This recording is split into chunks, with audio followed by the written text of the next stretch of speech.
Cerita dimulai di sebuah klub malam. Lydia dan Sarah sedang asik berdansa sambil menelepon Jasmine, mengajaknya merayakan 10 tahun persahabatan mereka. Ya, besok kita... Oke deh, see you. Bye, have fun ya. Dia lagi ngerjain tugas dia. Susah emang kalau kutu buku. Maunya belajar mulu. Duluan, gue mau telepon sama Chris dulu. Ih, kok gak diangkat sih?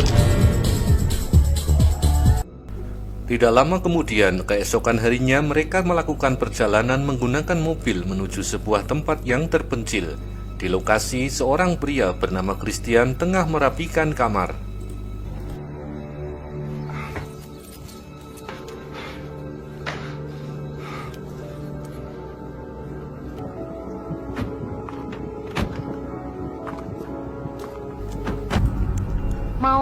Kemudian Lydia dan teman-temannya tiba di sebuah villa yang ternyata milik keluarga Christian. Mereka disambut oleh Christian dan dipersilakan masuk. Di dalam villa mereka melihat sebuah ruangan tertutup rapat yang tampak mencurigakan. Isinya aku telepon kamu tapi nggak diangkat. Hai. Hai. Rumah lo tuh? Di sini banyak kamar. Kalian pilih aja masing-masing ya. Christian pergi, sementara Lydia naik ke lantai atas untuk melihat kamarnya. Jasmine dan Sarah bersantai di salah satu kamar. Dulu ya. Iya, ada yang aneh sama nih rumah.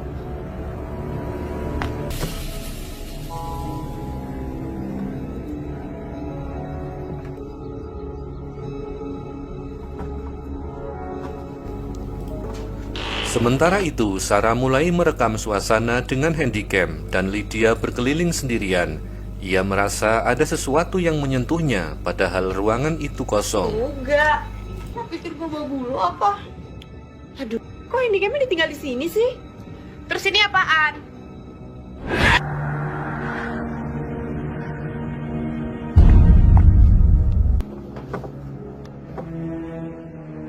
Kemudian Lydia pergi ke rooftop dan saat itu Jasmine mulai merasa ada sesuatu yang aneh. Dalam video yang mereka rekam, Jasmine melihat sosok tidak dikenal. Sayangnya, Sarah tidak mempercayai dan menganggapnya hanya ilusi. Gue juga ngerasa gitu.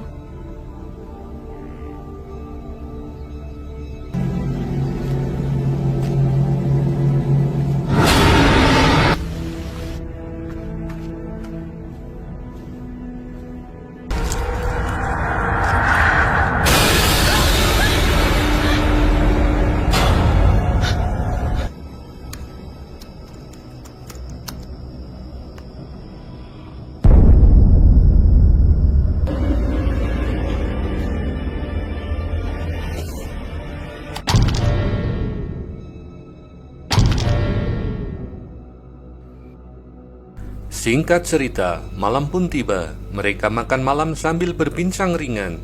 Jasmine lanjut membaca buku dan tertidur. Di sisi lain, Lydia berbicara dengan Christian yang mengaku tidak percaya cinta. Ganti aku ya. Yang bisa bikin kamu bahagia, ya kan?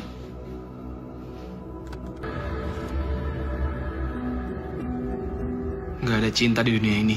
Good night.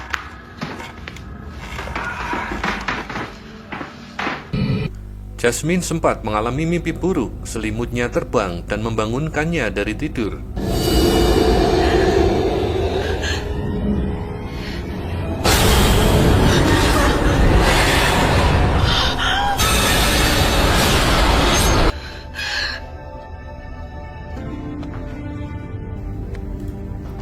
Lydia mencoba memeriksa suasana di rooftop, namun merasa diikuti oleh sosok misterius. Ia bertemu Jasmine yang mengaku baru saja dicekik oleh sesuatu yang tidak kasat mata. Lydia kemudian pergi keluar dan memeriksa pohon, tapi tidak ada apapun.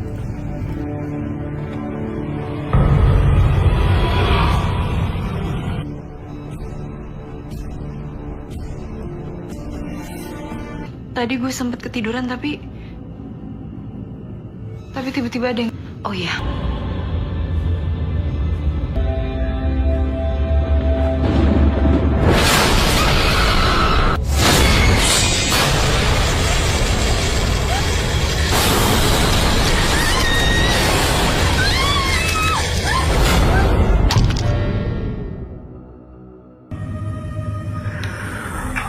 Keesokan paginya, Sarah bangun lebih dulu dan menyadari plafon kamar mulai retak. Sementara itu, Christian tiba-tiba pamit untuk ke Jakarta. Lydia mendapati penampakan misterius saat kembali ke dalam. Sarah masih sibuk dengan kameranya dan tak menyadari bahaya yang mengintai. Setelah kamu deh.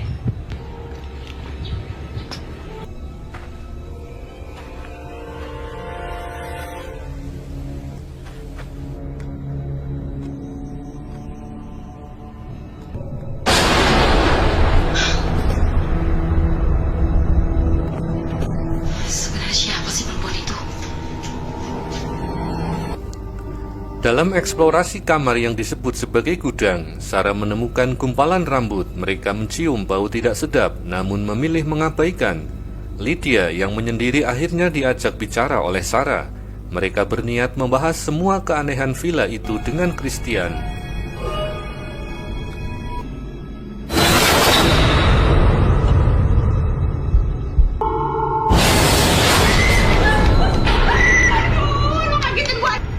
Bisa jadi.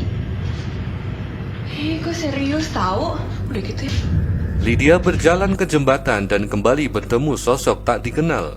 Jasmine yang bangun tidur juga mendengar jeritan dari lantai atas. Mereka bertiga berkumpul dan membahas kejanggalan demi kejanggalan yang mulai terasa semakin nyata.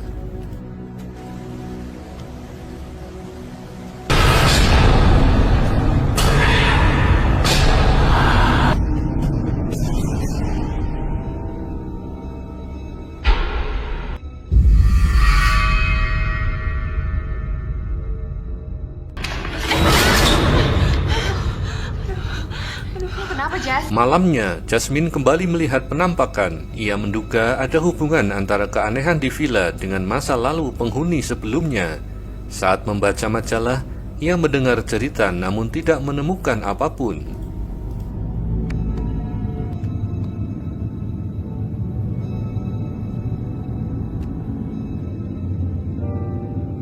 Sarah juga mulai diganggu oleh makhluk gaib. Saat mencoba menenangkan diri di kamar, sosok itu kembali muncul lalu menghilang begitu saja.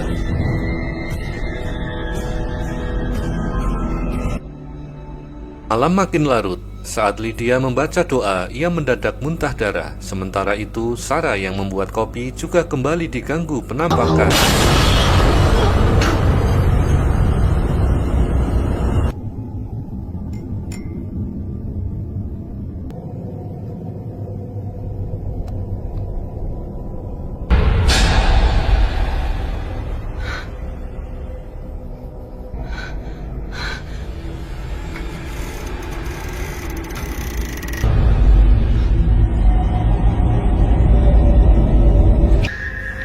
Lydia dan Sarah berbincang, membahas kejadian aneh hingga topik beralih ke hubungan Lydia dengan Christian. Darahnya juga udah hilang. Tapi ini ya, tapi biasa aja kok. Nggak apa-apa. Karena kita sering nyaman, ya udah kita jadian. Aneh. Aneh kenapa? Soalnya tak tahu. Udah deh. Gue mending istirahat sekarang. Udah capek banget. Singkat cerita, esok paginya Lydia membuka sebuah laci dan menemukan foto Christian bersama wanita lain. Christian muncul tapi justru dimarahi Lydia. Ia tidak peduli dan pergi begitu saja.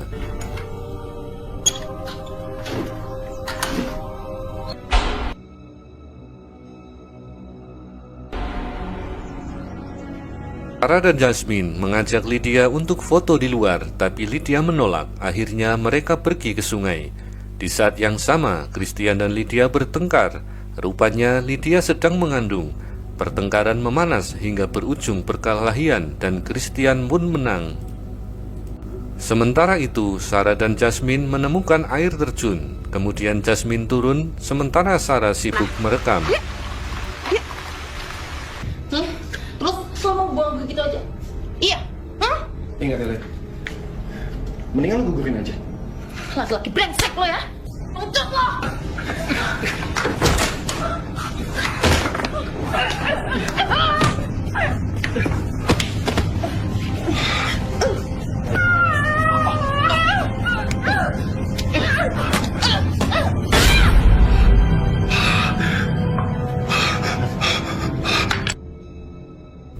Kembali ke villa, Christian berganti pakaian dan mendengar suara mencurigakan dari salah satu ruangan. Jasmine yang sedang menikmati suasana tiba-tiba didatangi pria misterius.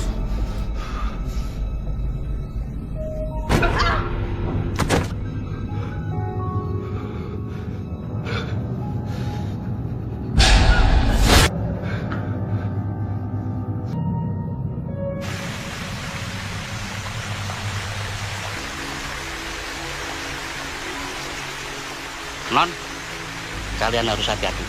Jasmine lalu mengajak Sarah untuk kembali ke villa. Mereka bertemu Christian yang wajahnya sudah tampak berbeda. Kenapa? Kita cabut yuk. Kamu kenapa? Pokoknya pergi aja.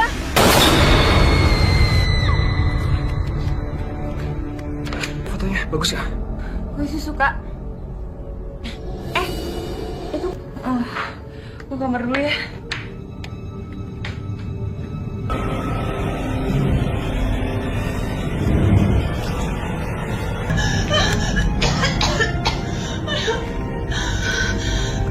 Di kamar, Sarah kembali dihantui. Malam itu, Christian mendatangi pintu kamar, mengetuknya dan ikut makan malam. Namun Lydia tidak terlihat. Gue gak bisa nemenin kalian makan deh. Soalnya gue harus cabut.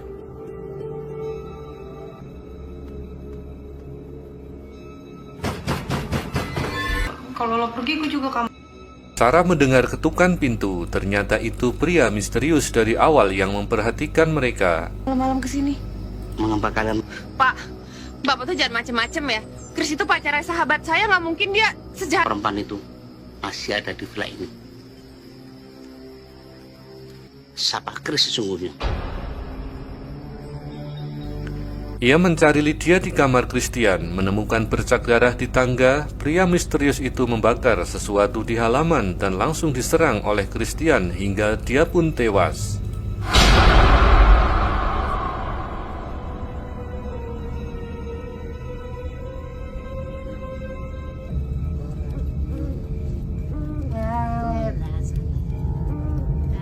Jaga mulut lo! Ngomong apa sama mereka kok, Mas?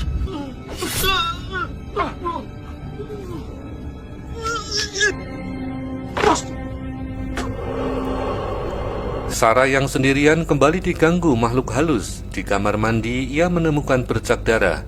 Jasmine asik dengan headset dan yang tidak sadari apapun.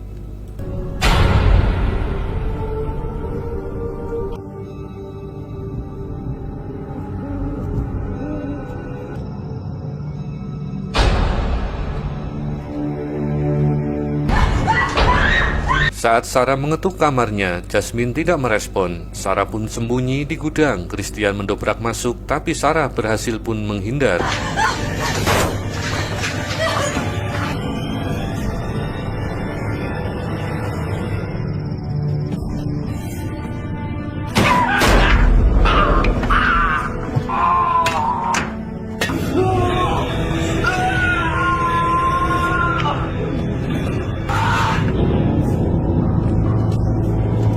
Saat Sarah merasa aman, Christian kembali menyerang. Pertarungan sengit pun terjadi. Sayangnya Sarah tewas. Kini hanya Jasmine yang tersisa.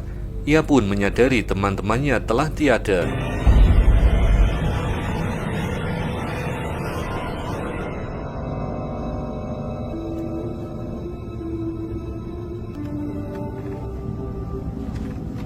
Ketika ke dapur, Jasmine mencurigai suara-suara dari gudang. Ia masuk dan menguncinya dari dalam.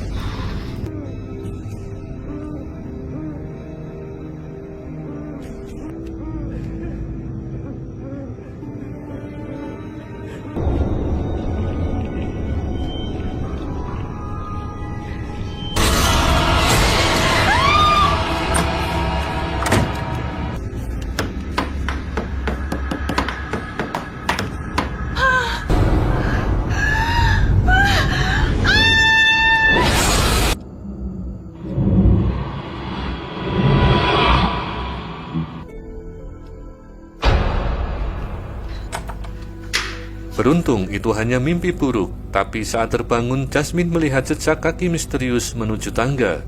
Jejak itu berakhir di ruangan tertutup. Christian muncul dan mengambil kunci kamar. Jasmine mendengar suara dari kamar mandi. Lantai keramik pun retak, menunjukkan sesuatu yang dikubur di sana.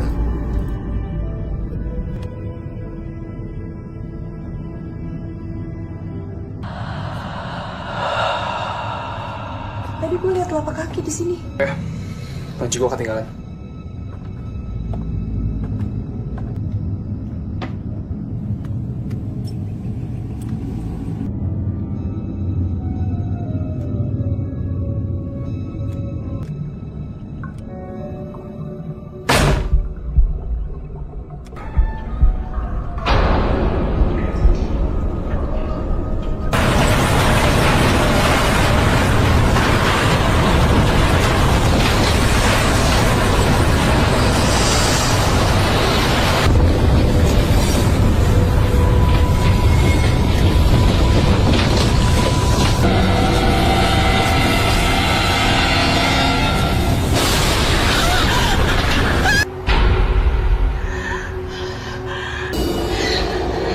Jasmine berusaha kabur. Ia mengemas barangnya dan menuju kamar Christian. Saat masuk, pintu tertutup sendiri. Christian muncul dan menyalahkan Jasmine karena masuk tanpa izin.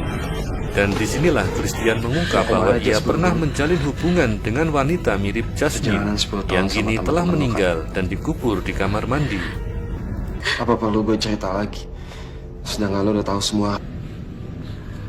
Sebelum gue pacaran dengan Lydia, cantik mirip lo.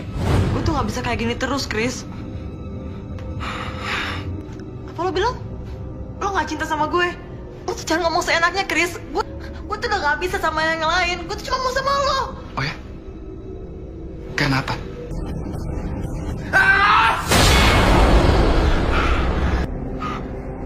Jasmine tidak peduli, ia ingin pergi dan bertemu Lydia, tapi Christian kembali muncul dan menyeretnya ke gudang. Pertarungan pun tidak terelakkan. Kali ini Jasmine yang berhasil mengalahkan Christian. Ia keluar villa dalam keadaan luka-luka.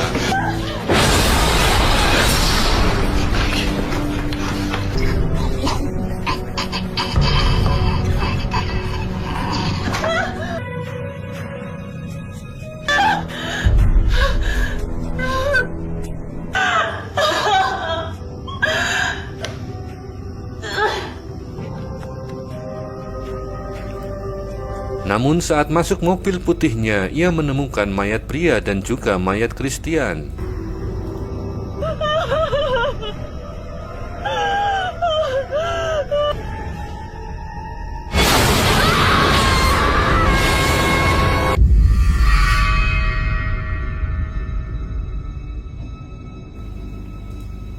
Pesan dalam film ini adalah jangan sampai terjebak nafsu angkara murka, apalagi bermain api dengan yang bukan mahram.